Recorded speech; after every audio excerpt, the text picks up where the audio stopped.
What's up, you guys? This is Robert at Shy Bears Plus. Follow me on Twitter at Shy Bears Plus. Follow me on Instagram at Shy Bears Plus. And you found me here on YouTube, Shy Bears Plus. Subscribe, like this video, and smack that bell. What we are talking about today is going to be the Week 12 Thanksgiving game, the Chicago Bears versus the Detroit Lions on the road. Bears 23, Lions 16. Crispy performance. Hope everybody had a great time with their family on Thanksgiving. Who didn't enjoy that game? When you get a Bears dub, club dub, celebrating, cue the lights.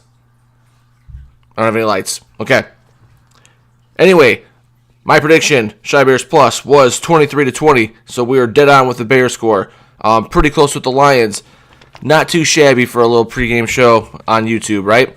Anyway, it came down to a couple things. I thought kind of who was still going to block our defensive line. We can just get too much pressure. They still had nobody to guard our wide receivers, except for Slay, who just decided to basically grab a hold of everybody. And then we thought with the Chase Daniel game with KC in the preseason that he could get it done. He proved with second string players that he could beat Kansas City, so we knew he just had to be serviceable, and have a positive game, especially in the turnovers. In this Bears defense would carry, right? So one of the big points that we brought up, trying to see some things that we got right and got wrong. Injuries, no Trubisky, no problem, right? We said Chase Daniel was going to go in there and do a good enough job to get the dub. On the Detroit side, Kerryon Johnson, I thought it was going to be a big deal. But Blunt came in and ran for 19 rushes and 88 yards and had 2 touchdowns. He was tough to bring down, quite the load, that man. And then we thought Riddick would get some more rushing and definitely be used a little bit more in the slot and all over. We were kind of right about that too. I think he had 12 rushing yards and 7 catches for 48 yards. That guy's super effective. So also Marvin Jones was out, and Holliday, Celebrate, 5 receptions for 90 yards. So they found a way to replace some of that performance. Anyway, moving on. My Bears victory pluses said same game plan as we had for a couple of weeks ago, right? We're going to attack the secondary and the linebackers, and we don't want to run at this front four. And I feel like that was pretty much the game plan. We weren't really trying to slam it down their throats because they're tough and stout up front. It was what it was. Lions victory pluses. Holliday, Celebrate, get the man some catches. Who else did they have on their team really to move the ball anyway? So that's kind of where we're at. So the Lions were nothing chilling at the Holliday Inn. Nothing chilling at the Holliday Inn. Get it? Did you get it? Hope you got that. All right. Anyway, it's a haphazard show, I don't have my sidekick with me here today, so didn't have the opportunity to take a whole ton of notes, hanging out with the family and all that. So we're doing the best we can, and we're going to crank through some of my thoughts that I had remembered. Didn't really write a whole stuff down. Didn't take a lot of notes during the game. Anyway, it was an impressive win. It was a team win. This team came together, handled a little adversity with Trubisky being out. We feel like the Nagy culture, the team culture, the breaking out family, they stick up for each other. And they pick each other up when they're down, right? So the defense understood that they had to close out this game. They did that with 2 interceptions to close out the game. And a crispy celebration. #Bears sing to anything.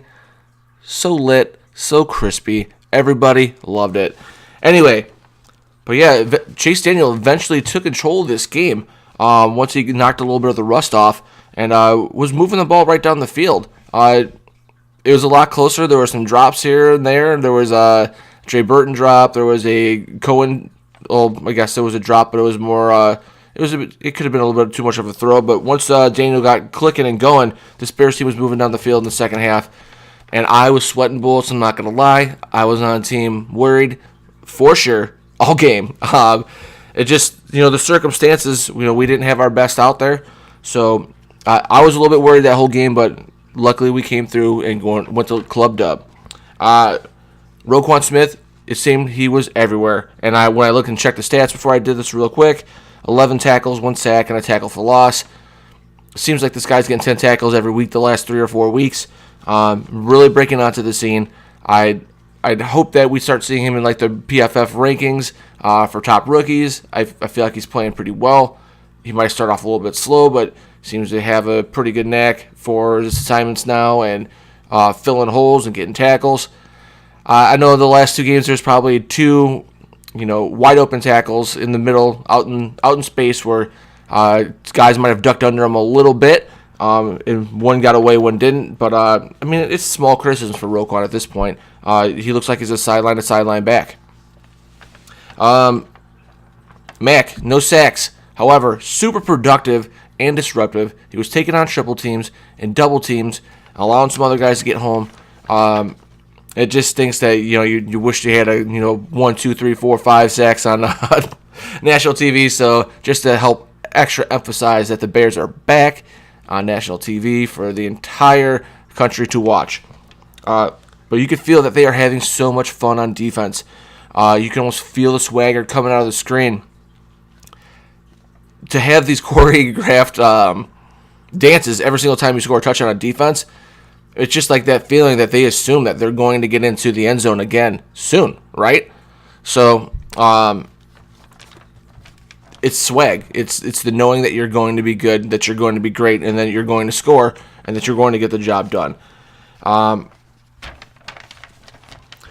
Bears were won the fourth quarter 14-3, right? Scored 14 points. It feels like every single game they have a negative point differential in the fourth quarter. We blow teams out, we get up on top, and then we start to slowly let them slip back in. This was not the case. We closed it out on defense, and we were in a situation where we needed those points, and we went out and got them. So that felt good. It makes you wonder if the BU philosophy, the going for 2, the super ultra aggressive, maybe isn't the worst thing in the world for this team. If we're going to have trouble running the ball, well, we might as well just go ahead and keep scoring in the fourth quarter and start putting teams really putting them away. I got to eat my words. The Mizzle, 1 rush, 7 yards, 2 catches, 21 yards, and a touchdown. Didn't think he was as good as Cohen. I still probably don't think he is, but man, he made me look bad because I've been trashing him, wondering why he's on the rooster or the roster. The last couple of weeks, can't figure it out. I didn't see it, but the man proved wrong. All the doubters, all the haters, and Shy Bears Plus doubted us all wrong and got a touchdown, and it was a touchdown that we needed in this game for sure. Parkey, still had a little Parkey anxiety. I'm not gonna lie, but he still had some opportunities, and he was true on them. So good job, Parkey. Hopefully we don't have to talk about that situation for the rest of the year. Never again, but once the anxiety goes away, I'll stop bringing him up in my hot points for sure. We saw a little trickery, the little BU. I think that the Bears thought that quite possibly they might need a couple trick plays to be successful in this game, not being at full speed with Trubisky.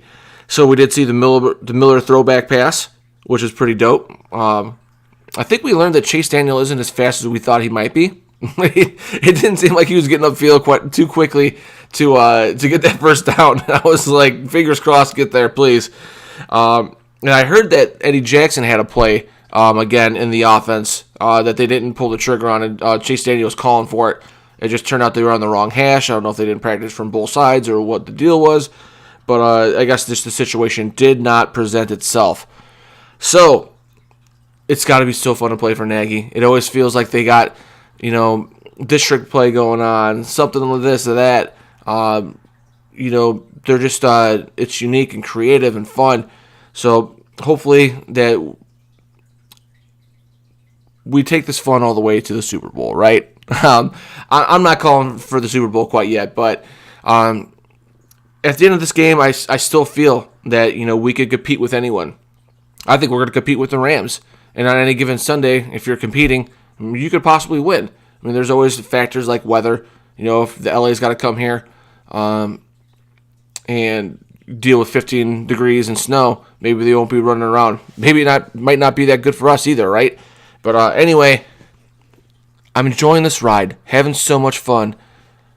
Turkey Day, I'm jumping up, fist pumping in front of the fam, getting lit, getting crazy, clubbed up basically in the living room. Such a good time. People I know that haven't even been into the Bears lately are into the Bears. And I can't wear my stuff out there in the streets without getting a couple head knots here and there. So anyway, it's been so much fun. I'm loving it. But we are going to be back with a pregame show pretty soon here. I am Robert at Shy Bears Plus on Twitter. Give me the follow. If you love the dankest of dank memes, go to Instagram and follow just memes only if you want. If you don't want to get all my retweets and my tweets and all that stuff. And then you found me here, YouTube. Hit subscribe. Smack that bell. Like this video. Hit all the buttons. Hit them all. And thank you so much for watching. We appreciate it. And that is all she wrote.